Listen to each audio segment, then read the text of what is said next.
Hello, and in today's video lesson, the multiples of 6 algorithm will be explained to a 3rd grader.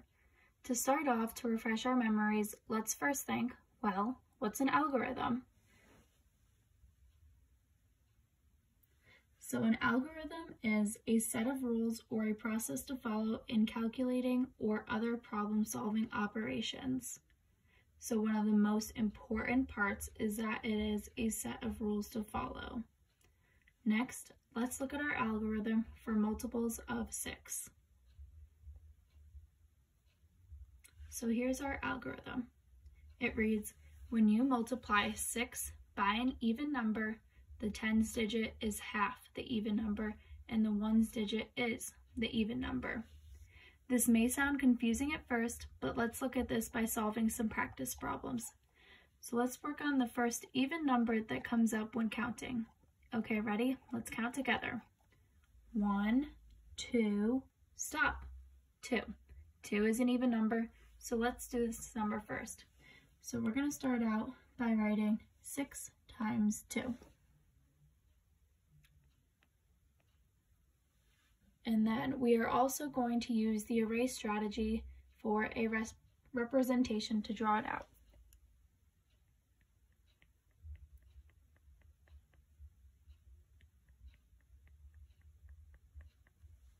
Okay, so we have our equation 6 times 2, and then our representation of 6 on top, 6 on bottom, so 6 times 2.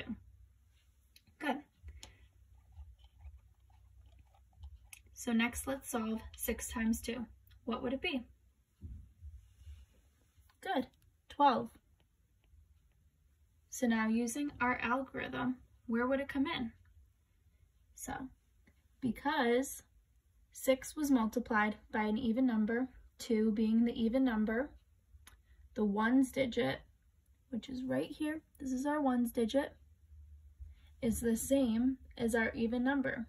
And our tens digit being the 1, I'll zoom in, tens digit being the 1 is going to be half of what our number here was.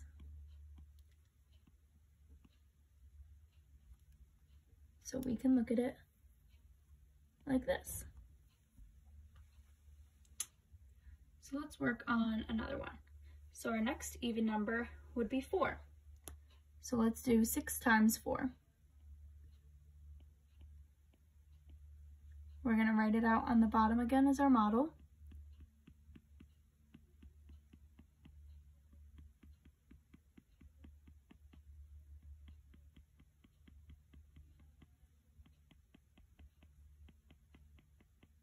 Good. And then we know 6 times 4 is 24. So we can see that 4 divided by 2 would equal what our tens digit was, and that our two numbers equaled each other. So that's where our algorithm comes in, that our even number will match our ones digit number, and that our ones digit, or that our tens digit will be half of what our ones digit was. So now let's look at it in a different way. If we do 6 times 6, because 6 is also an even number, and then we have our two blanks, can we solve it this way without maybe knowing what the numbers are? Yes. So we automatically know that our ones digit is going to be equal to our even number, so it's going to be 6.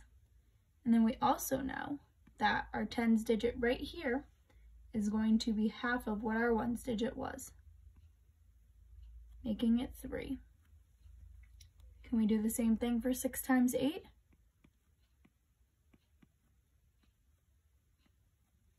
Yes.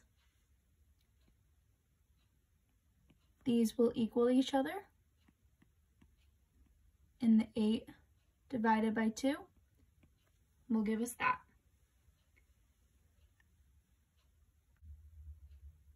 And now quickly we are going to see that this algorithm does not work with numbers above 8. If we look at 6 times 10, this equals 60. our number in the ones digit does not equal 10. And our number in the ones digit, if you were to divide that by 2, it does not equal 6. So this does not work. And now, if we were to just look at any number bigger, this is also an even number. Our ones digit as well does not equal our even number, and our tens digit is not that. So this also does not work. So if we remember our algorithm is only going to work for the even numbers 2, 4, 6, and 8. I hope you enjoyed our video.